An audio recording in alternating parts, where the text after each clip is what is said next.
आप भी रोज मंत्र जप करते हैं, लेकिन फिर भी आपको वह शांति, वह शक्ति महसूस नहीं होती जिनकी शास्त्रों में बात कही गई है। तो जरा ठहरिए, क्योंकि हो सकता है आप मंत्र जप करते हुए कोई बड़ी गलती कर रहे हों। अक्सर हम सोचते हैं कि जितनी ऊंची आवाज़ में मंत्र बोलेंगे हमें उसका उतना अधिक फल मिलेगा, इसलिए हम मंत्र को ज़ोर ज़ोर से बोलते हैं। कई बार दूसरों को भी बताते हैं। लेकिन क्या आप जानते हैं, तांत्रिक और शक्ति परंपरा के कई ग्रंथ जैसे देवी भागवत पुराण संकेत देते हैं मंत्र को गुप्त रखना ही उसकी असली शक्ति है। कहा जाता है कि जितना मंत्र को रहस्य की तरह रखा जाता है उतना ही वह साधक के भीतर जागृत होता है। तो क्या सच में जोर से मंत्र बोलना साधना की गलती हो सकती है? क्या मानसिक जप अधिक शक्तिशाली है? और मंत्र जप के वे 5 गुप्त नियम क्या हैं जिन्हें जाने बिना जप करने से उसका पूरा फल नहीं मिलता? आज के इस वीडियो में हम शास्त्रों और साधना परंपराओं के अनुसार इन्हीं रहस्यों को समझने की कोशिश करेंगे। सनातन धर्म के शास्त्र कहते हैं कि इस सृष्टि की मूल शक्ति ध्वनि है। सबसे पहले जो प्रकट हुआ वह था नाद, और उसी नाद से शब्द उत्पन्न हुए। इसी कारण वेदों में कहा गया है कि ध्वनि ही ब्रह्म का एक रूप है। इसी सिद्धांत के कारण मंत्र को केवल शब्द नहीं माना गया, बल्कि उसे चेतना शक्ति का रूप कहा गया है। जब कोई साधक मंत्र जप करता है तो वह केवल भगवान का नाम नहीं ले रहा होता, बल्कि उस ध्वनि के माध्यम से अपने भीतर की चेतना को जागृत कर रहा होता है। इसलिए कई ग्रंथों में मंत्र को शब्द ब्रह्म कहा गया है। जैसे कि देवी भागवत पुराण में भक्ति और मंत्र साधना का वर्णन करते हुए बताया गया है कि भगवान के नाम और मंत्र में स्वयं दिव्य शक्ति का निवास होता है।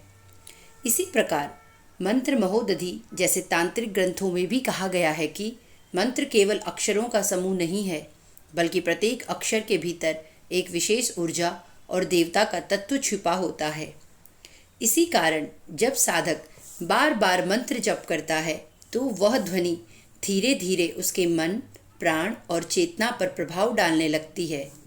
और यही कारण है कि सदियों से ऋषि मुनियों ने मंत्र जप को आत्मिक जागरण का सबसे सरल और शक्तिशाली मार्ग बताया है। लेकिन यहाँ एक बहुत महत्वपूर्ण बात समझना जरूरी है। अगर मंत्र इतना शक्तिशाली है तो फिर बहुत से लोग सालों तक मंत्र जप करते हैं, फिर भी उन्हें साधना में विशेष अनुभव क्यों नहीं होता? इसका कारण यह है कि मंत्र जप के कुछ नियम होते हैं। पहला नियम, मंत्र को गुप्त रखना। शास्त्र कहते हैं कि मंत्र केवल शब्द नहीं है, बल्कि एक दिव्य शक्ति का बीज है। इसलिए कई साधना परंपराओं में कहा गया है कि मंत्र को अनावश्यक रूप से दूसरों को नहीं बताना चाहिए, क्योंकि जब मंत्र गुप्त रहता है तो उसकी ऊर्जा साधक के भीतर ही संचित होती है। इसी भावना का संकेत हमें देवी भागवत पुराण और अन्य तांत्रिक ग्रंथों में भी मिलता है। इसलिए सच्चे साधक मंत्र को दिखावा नहीं बनाते, बल्कि उसे अपने हृदय में सुरक्षित रखते हैं। लेकिन यहाँ एक बहुत महत्वपूर्ण प्रश्न आता है। अगर मंत्र को जोर से नहीं बोलना और गुप्त रखना चाहिए, तो फिर मंत्र जप कैसे करें? शास्त्रों में मंत्र जप के 3 प्रकार बताए गए हैं। पहला है वाचिक जप। इसमें साधक मंत्र को स्पष्ट आवाज में बोलकर जप करता है। यह जप साधना की शुरुआत में किया जाता है, क्योंकि इसमें मन जल्दी एकाग्र होता है और मंत्र का उच्चारण भी सही रहता है। दूसरा है उपांशु जप। इसमें मंत्र को बहुत धीमे स्वर में बोला जाता है। होंठ हिलते हैं लेकिन आवाज लगभग नहीं निकलती। शास्त्रों में कहा गया है कि यह जप वाचिक जप से कई गुना अधिक शक्तिशाली होता है, क्योंकि इसमें मन अधिक एकाग्र रहता है। तीसरा और सबसे उच्च स्तर है मानसिक जप। इसमें साधक मंत्र को मन में दोहराता है। न होंठ हिलते हैं और न आवाज निकलती है। तांत्रिक और योग परंपरा में कहा गया है कि मानसिक जप सबसे शक्तिशाली होता है, क्योंकि इसमें मंत्र की ऊर्जा पूरी तरह साधक के भीतर ही रहती है। इसलिए कई साधक धीरे धीरे वांचिक जप से उपांशु जप और फिर मानसिक जप की ओर बढ़ते हैं। जब जप गहरा हो जाता है तो एक समय ऐसा आता है जब मंत्र साधक के भीतर अपने आप चलने लगता है। लेकिन केवल जप का तरीका जानना ही पर्याप्त नहीं है। शास्त्रों में मंत्र जप के कुछ और नियम भी बताए गए हैं जिन्हें जानना हर साधक के लिए जरूरी है। इनमें दूसरा नियम है सही उच्चारण।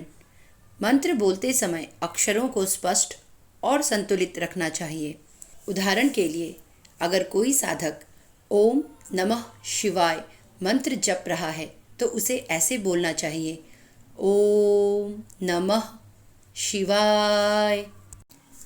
अगर इसे जल्दी या गलत तरीके से बोला जाए तो ध्वनि का स्वरूप बदल जाता है, क्योंकि हर अक्षर का अपना ऊर्जा कंपन होता है। बहुत से लोग माला पूरी करने की जल्दी में मंत्र को तेज गति से जपते हैं, लेकिन ऐसा करने से मन एकाग्र नहीं रहता, मंत्र की ध्वनि अधूरी हो जाती है, जप केवल यांत्रिक क्रिया बन जाता है। शास्त्रों में कहा गया है कि मंत्र जप शांत और लयबद्ध होना चाहिए। जैसे कोई संगीतकार सुर लगाता है, वैसे ही साधक को मंत्र का स्वर और लय बनाए रखना चाहिए। संस्कृत मंत्रों में हर अक्षर का अपना महत्व है। उदाहरण के लिए, ह्रीं, क्लीं, श्रीं, इन बीज मंत्रों में ईं की ध्वनि लंबी होती है। बिंदु का उच्चारण नासिक्य होता है। अगर इन्हें गलत बोला जाए तो उनका कंपन बदल जाता है। इसलिए गुरु परंपरा में हमेशा कहा जाता है कि मंत्र जप गुरु से सीखकर ही करना चाहिए। जब मंत्र का उच्चारण सही होता है और जब शांत भाव से किया जाता है तो वह ध्वनि धीरे धीरे मन को शांत करती है, प्राण ऊर्जा को संतुलित करती है और साधक की चेतना को ऊपर उठाती है। इसी कारण ऋषियों ने कहा है कि सही उच्चारण के साथ किया गया मंत्र जप साधना को बहुत तेजी से आगे बढ़ा सकता है। मंत्र केवल शब्द नहीं है, यह ध्वनि में छिपी हुई दिव्य ऊर्जा है, और जब साधक उस ध्वनि को सही भाव और सही उच्चारण के साथ जपता है तो वही मंत्र उसकी चेतना को बदलने लगता है। मंत्र जप का एक बहुत महत्वपूर्ण नियम यह भी बताया गया है कि साधक को एक निश्चित समय और एक निश्चित स्थान पर ही जप करना चाहिए, क्योंकि साधना केवल शब्दों का दोहराव नहीं है, यह धीरे धीरे ऊर्जा और चेतना को जागृत करने की प्रक्रिया है। जब कोई साधक रोज एक ही समय पर और एक ही स्थान पर बैठकर मंत्र जप करता है तो उस स्थान पर धीरे धीरे एक सूक्ष्म आध्यात्मिक वातावरण बनने लगता है। जब साधक रोज एक ही स्थान पर बैठता है तो वहाँ धीरे धीरे मंत्र की ध्वनि और साधना की ऊर्जा संचित होने लगती है। समय के साथ उस स्थान पर बैठते ही मन जल्दी शांत होने लगता है, ध्यान स्वतः गहरा होने लगता है, जप में एकाग्रता बढ़ जाती है। इसलिए कई संत और साधक अपने घर में एक छोटा सा निश्चित साधना स्थान बनाते हैं। मंत्र जप करते समय अक्सर साधक माला का प्रयोग करते हैं। माला केवल गिनती करने का साधन नहीं है, बल्कि साधना में एकाग्रता और अनुशासन बनाए रखने का माध्यम भी है। जब साधक माला से जप करता है तो उसका ध्यान भटकने की संभावना कम हो जाती है, क्योंकि हर मन का उसे मंत्र की याद दिलाता रहता है। साधना परंपरा में कई प्रकार की मालाएं उपयोग की जाती हैं, जैसे रुद्राक्ष माला। यह माला विशेष रूप से भगवान शिव और माँ जगदम्बा की साधना में उपयोग की जाती है। इसे बहुत पवित्र माना जाता है। कई साधक सामान्य मंत्र जप में भी इसका प्रयोग करते हैं। तुलसी माला, यह माला विशेष रूप से भगवान विष्णु और कृष्ण भक्ति में उपयोग की जाती है। तुलसी को अत्यंत पवित्र पौधा माना गया है। अधिकांश जप मालाओं में 108 मनके होते हैं। संख्या 108 को आध्यात्मिक परंपरा में बहुत पवित्र माना गया है। इसके कई कारण बताए जाते हैं, जैसे भक्ति साधना में इसका विशेष महत्व है।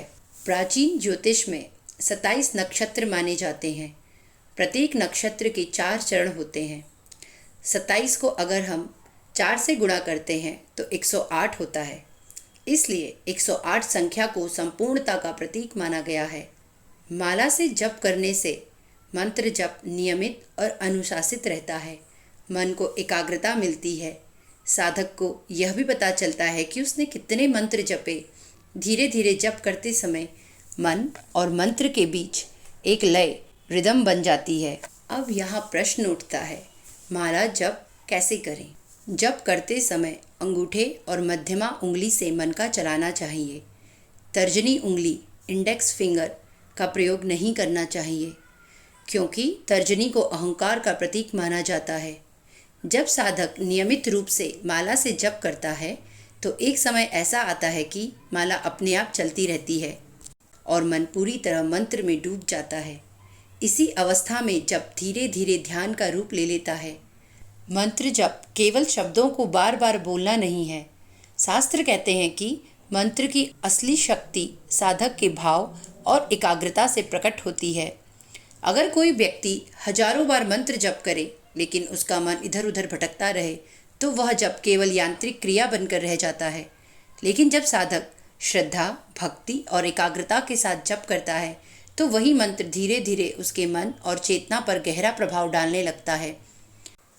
जब साधक जप करने बैठता है तो शुरुआत में मन का भटकना स्वाभाविक है। मन कभी बीते हुए समय की बातें सोचता है, कभी भविष्य की चिंता करता है, कभी दैनिक जीवन के काम याद आने लगते हैं। ऐसे में साधक को परेशान होने की आवश्यकता नहीं है। उसे धीरे धीरे अपना ध्यान फिर से मंत्र पर वापस लाना चाहिए। यही अभ्यास धीरे धीरे एकाग्रता को मजबूत करता है। मंत्र जप करते समय केवल शब्द बोलना ही पर्याप्त नहीं है। अगर साधक उस देवता या देवी का ध्यान भी करे तो जप की शक्ति कई गुना बढ़ जाती है। उदाहरण के लिए, अगर कोई शिव मंत्र जप रहा है तो वह भगवान शिव के स्वरूप का ध्यान कर सकता है, और अगर कोई देवी मंत्र जप रहा है तो वह देवी के दिव्य रूप को मन में स्मरण कर सकता है। जब मंत्र और ध्यान दोनों साथ होते हैं तो साधना बहुत गहरी हो जाती है। शास्त्रों में कहा गया है कि श्रद्धा के बिना साधना अधूरी रहती है। अगर साधक यह विश्वास रखे कि मंत्र में दिव्य शक्ति है और यह जप उसे ईश्वर के करीब ले जा सकता है तो उसका जप धीरे धीरे आंतरिक परिवर्तन लाने लगता है। जब कोई साधक लंबे समय तक श्रद्धा और एकाग्रता के साथ मंत्र जप करता है तो एक समय ऐसा आता है जब मन शांत हो जाता है, ध्यान गहरा हो जाता है और मंत्र स्वतः भीतर चलने लगता है। इसी अवस्था को कई साधक साधना की उन्नत स्थिति मानते हैं।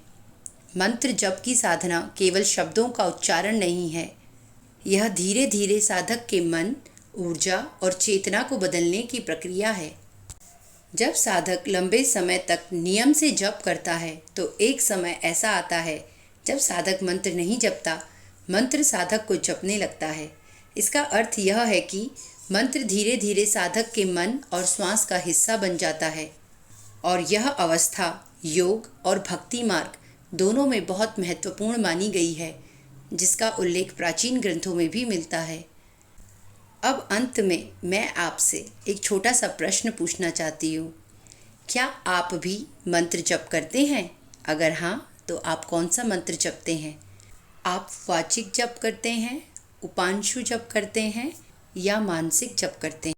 अपना अनुभव हमें कमेंट में ज़रूर लिखिए, क्योंकि आपका अनुभव पढ़कर कई दूसरे लोगों को भी साधना शुरू करने की प्रेरणा मिल सकती है। अगर आपको यह वीडियो पसंद आया और आपको इसमें कुछ नया सीखने को मिला तो वीडियो को लाइक ज़रूर करें। और अगर आप ऐसे ही आध्यात्मिक ज्ञान, मंत्र साधना और देवी भागवत से जुड़ी रोचक कथाएं जानना चाहते हैं तो अभी हमारे चैनल को सब्सक्राइब करें और साथ में बेल आइकन भी दबा दें, ताकि हर नई वीडियो की सूचना आपको सबसे पहले मिले। और इस वीडियो को अपने उन दोस्तों और परिवार के लोगों के साथ ज़रूर शेयर करें जो मंत्र जप या आध्यात्मिक साधना में रुचि रखते हैं। आज के लिए बस इतना ही। हरिओम तत्सत।